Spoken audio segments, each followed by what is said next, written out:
Sorry about that, listeners. With the technical difficulties again, our apologies. But Anthony, we're just about to wrap up our podcast, but I definitely want to finish off our conversation with Frederick Anderson. We quickly touched on the fact that his contract year maybe does a really bad playoffs impact maybe a possible trade. Does Freddie then find himself a new home as we go into next season if it's another failed playoff series or playoff run? So I guess there's a lot of questions if he doesn't come to play against at least against Columbus or even into the next round. Yeah, I think trading him is gonna be. Well, I haven't looked into that possibility, but it's very well.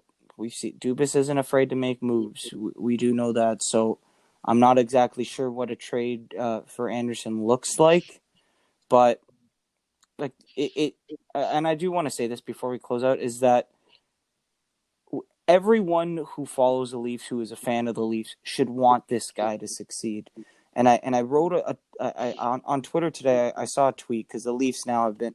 Everyone was worried about Anderson with the scrimmage, right, where he was getting lit up with in the inter squad games. Like, do people realize that they got four of the best shooters in the world on the other team, and they're going up against the third and fourth lines? So there needs to be context with this, and I'm rooting for Freddie because I don't want to trade him, because if we're not trading him, that means he played good, and that means that the Yes, team's doing good. You know what I yes, mean? These people, they saw, like, look, I see the number.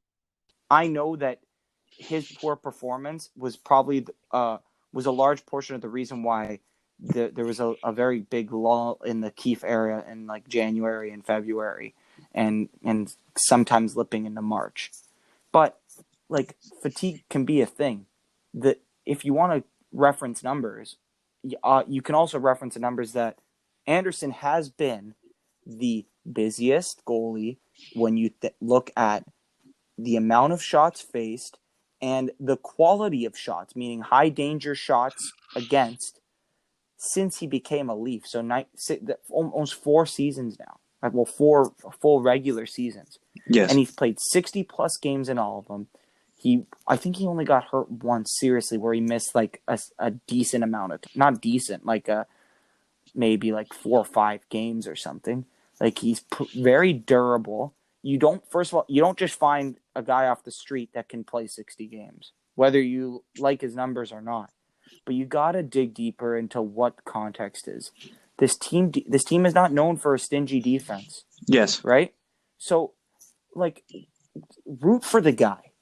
Don't don't say like, oh, Freddie again. Oh, Freddie's getting lit up. Here we go, Jack Campbell. You know what? Jack Campbell's fantastic. He seems like a great guy, but if he's the starting goalie for the Leafs in game two, we might be in trouble. Or Yes.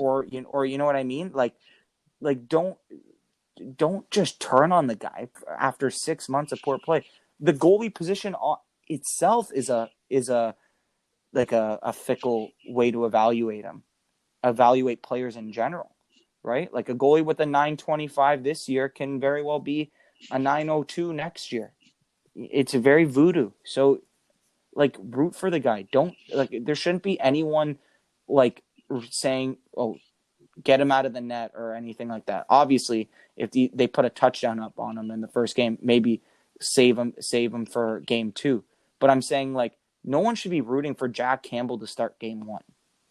You know what I No, mean? no, and I think that speaks to a larger poor attitude by certain corners of the fan base that almost want to see the team win or lose. Sorry, my bad. That want to see the Yeah. team lose so they can feel justified. They can feel justified in how they feel against Nylander. They can be justified in how they feel against how they feel towards Frederick Anderson. They can be justified in how they feel about Dubas and Keefe, and how the team doesn't have the quote unquote goons.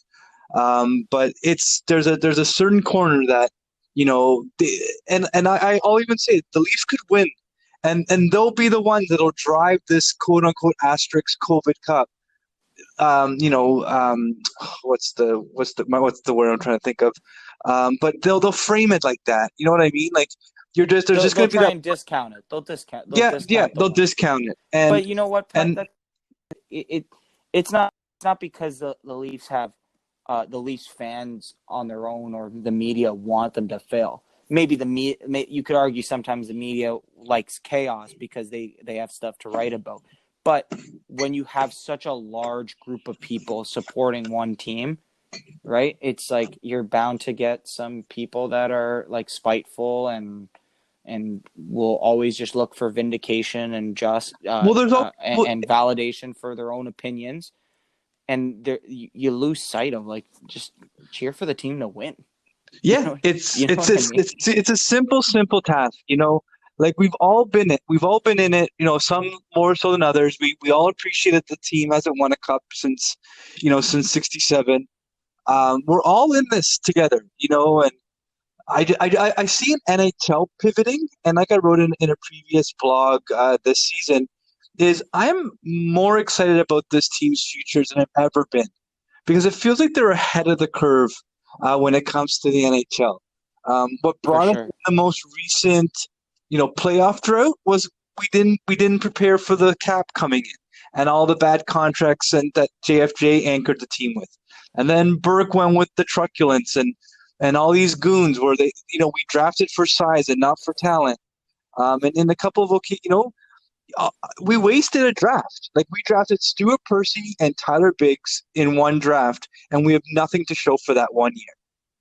Like Mm-hmm. I see this team going in a more positive direction. Is it going as quickly as we all would like? Maybe not. But this could be the opportunity that we all look for. If they could win a couple rounds, I think it really does buy Dubas and Keefe and some of these guys that are under the gun some more time. But at the end of the day, it is on them to win the games, and it's on us fans to cheer them on as they do. For sure. 100%. Well, this has been the latest podcast Nation. Do apologize for some of our technical difficulties, but look out for all our upcoming blogs, all our upcoming podcasts, and continue to follow us on Nation on Twitter and on Instagram and on everywhere else you listen to your favorite podcasts. Thanks again, Anthony, for your time. Thanks, Pat. Take care, Yep. everybody. You too.